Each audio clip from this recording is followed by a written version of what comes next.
What is up, everybody? You are back with another episode of the Chronically Motivated Project, where we talk about effective thinking and how to overcome some of the hardest things you've ever dealt with in your life. Today's motto: your worth is your decision. Your worth is your decision. People devalue themselves far before anyone ever has the chance to devalue them. It starts in here. It starts in your mind with how you think about yourself. And if you think you're worth it, what kind of value you assign to yourself. People devalue themselves in hopes of their plan playing out, their perfect little plan playing out exactly how they want it to according to their agenda. This goes for relationships, friendships, business, jobs, even the way you care for yourself. Self-care and self-worth depreciate. They go down according to how you want your plan to play out. And if it doesn't play out according to plan, worth goes right down the drain until you get what you want. What do I mean? Let's take relationships, for example, and I can personally vouch for this. People devalue themselves in hopes of getting the person they want, or in hopes of attaining the idea of the person they want. Sometimes people want a relationship with someone so bad that hope strings them along, and they decrease their own worth in hopes of getting what they want.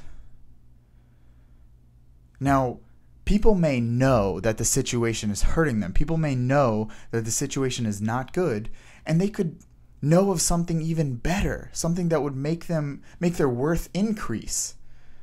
But they actively choose to go against their worth because of some plan that's in their head. It's funny how people work.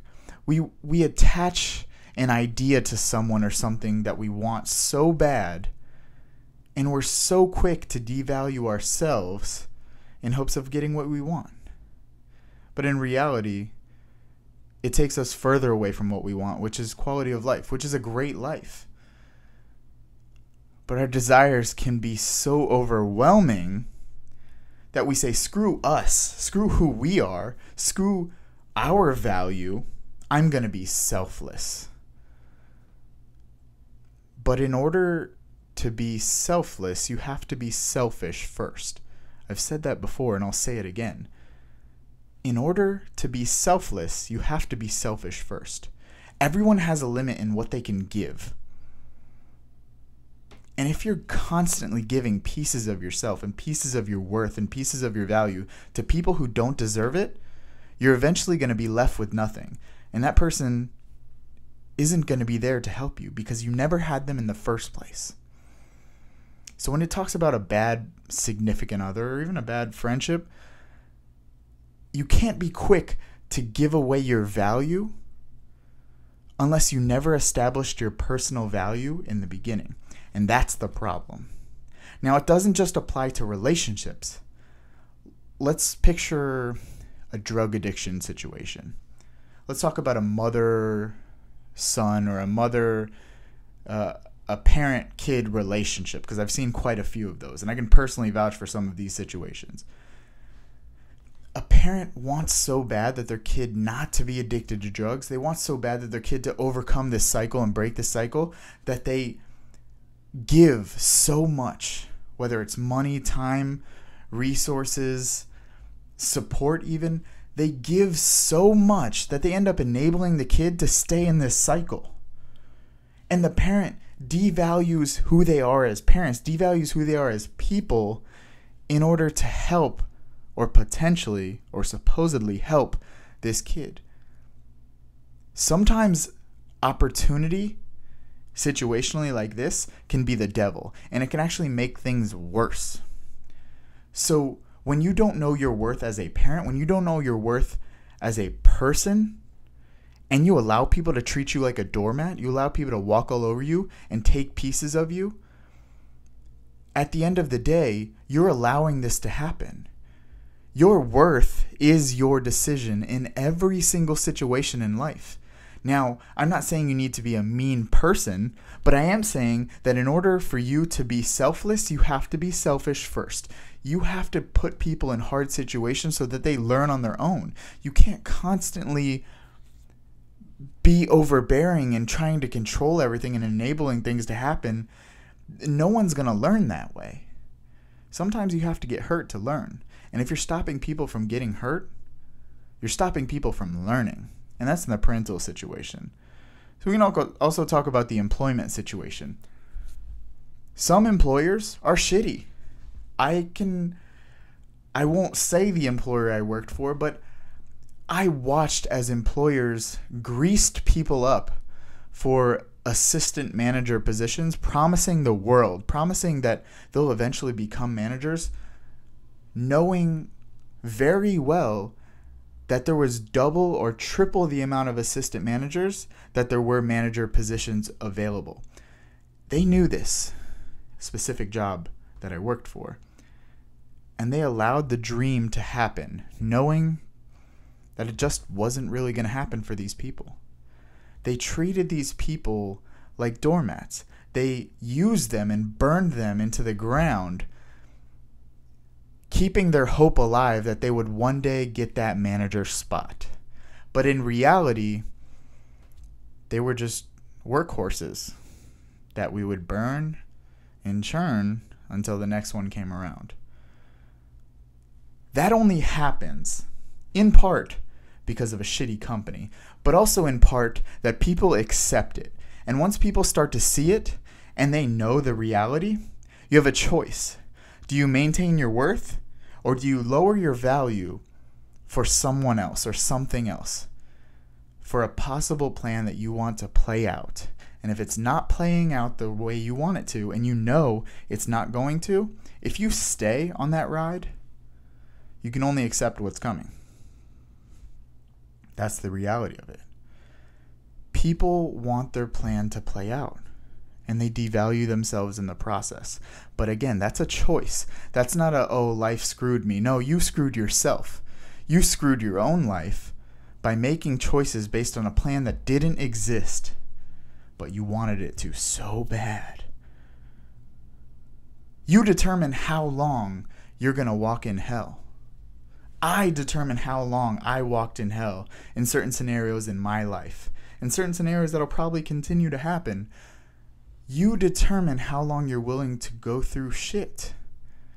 And until you're willing to uphold your value, until you're willing to decide that your worth is more than the shitty situation that you're going through, you're going to stay in it. When you devalue yourself, you invest time and energy into things that hold you back instead of push you forward. Everyone is limited with the amount of time and energy they have. Some people might have more energy, some people might have less. But everyone has a limit. Everyone has a breaking point. And when you invest all this energy into devaluing yourself into a situation that's not happening according to plan, but you're forcing that square peg into a round hole, you are investing the things you have, the assets and resources you have, your time and energy, into the wrong things, into ineffective things. And eventually you're going to be dead broke. Dead broke on energy and dead broke on time that could have been spent bettering you to eventually better other people, but instead was wasted in a dead-end situation. We are so quick to lose our value in hopes of getting something, getting one plan accomplished. We devalue ourselves as if there was only one plan, as if there isn't 1,000 million fucking 100 ways to go about being happy in life.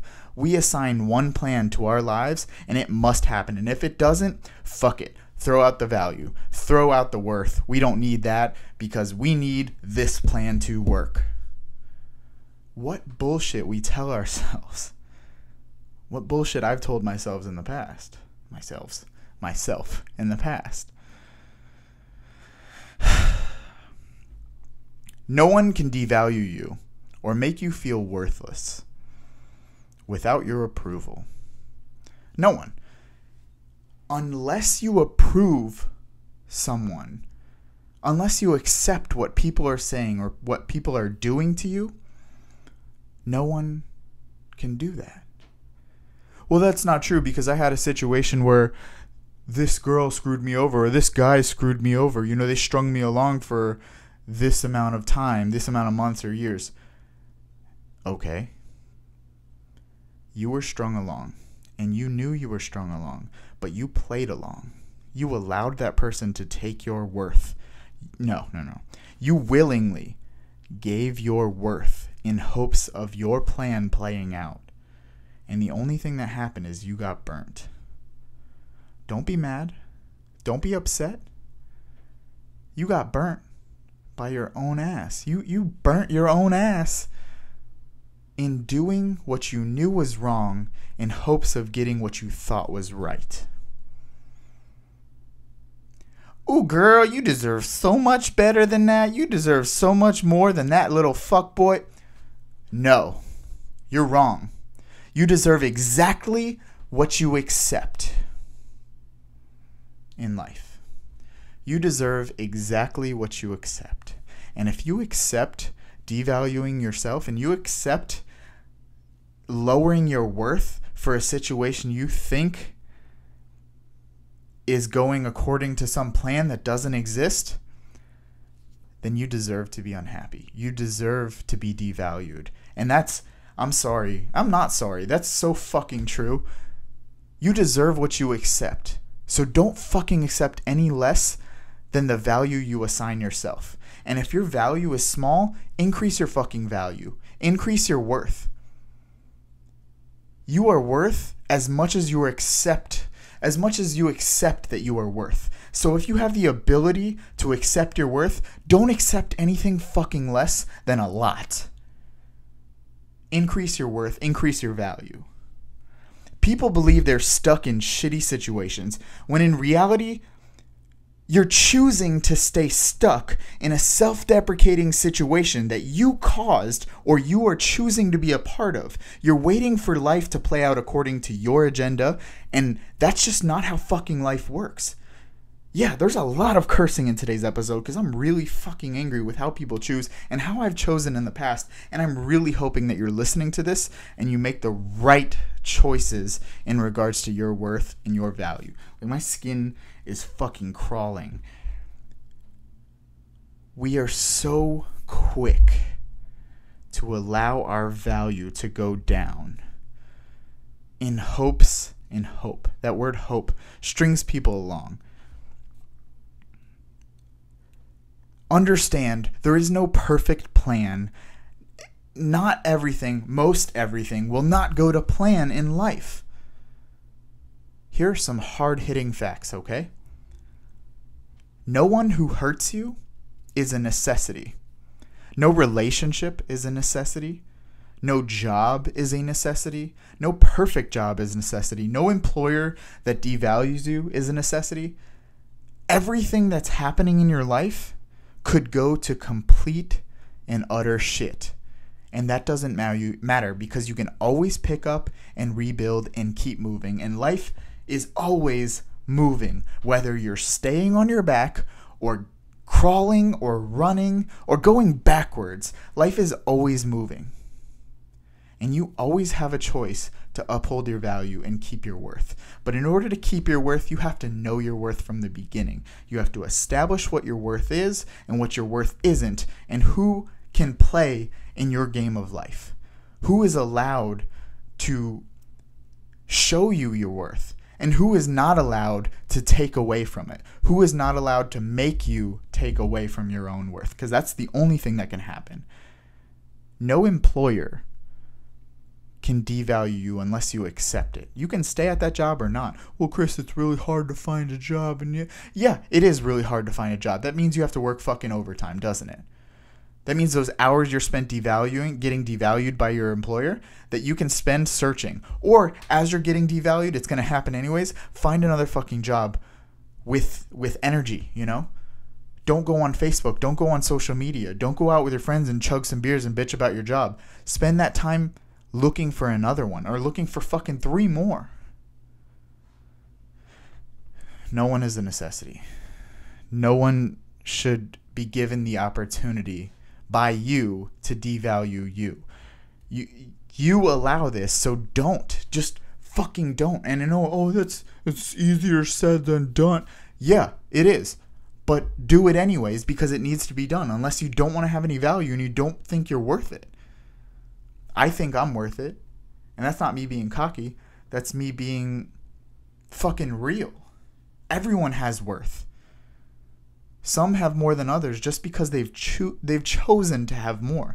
Not your money, not your status. It doesn't matter. You might be watching my podcast thinking I'm some fancy guy from social media. Guys, in reality, I have no pants on. I'm in my underwear. My office is a mess. I have my problems. But I still know my worth. And I still know my value. And I refuse to let anyone take that from me. You might try and take that from me because I just told you I had no pants on. But I don't give a fuck. Because my goal is to help you understand your worth. And understand that your worth is unchanging. Your value is unchanging. If you accept that to be true. Your worth is a decision. Your worth is your decision. But remember, decisions don't mean shit without action. So make sure you maintain your worth in everything you do. Make sure you maintain your worth in here, in your brain. And regardless of what happens out there in the world, maintain your worth. Know your worth. Stand your ground. And never let anyone devalue you. That wraps up today's Chronically Motivated Project podcast. Getting a little feisty. But seriously, your worth is up to you. Make sure you guys follow, like, share everything I do because I'm trying to help you. I'm trying to help everyone who's watching, and I'm trying to help people who aren't watching but need to be watching. I want to teach people how to think more effectively, and that's why I'm doing this project. So please share, please comment, tag your friends. I will be back tomorrow with Trash Talk Tuesday, and I will probably be just as feisty, if not more. Hope you guys enjoyed, and I will talk to you guys later.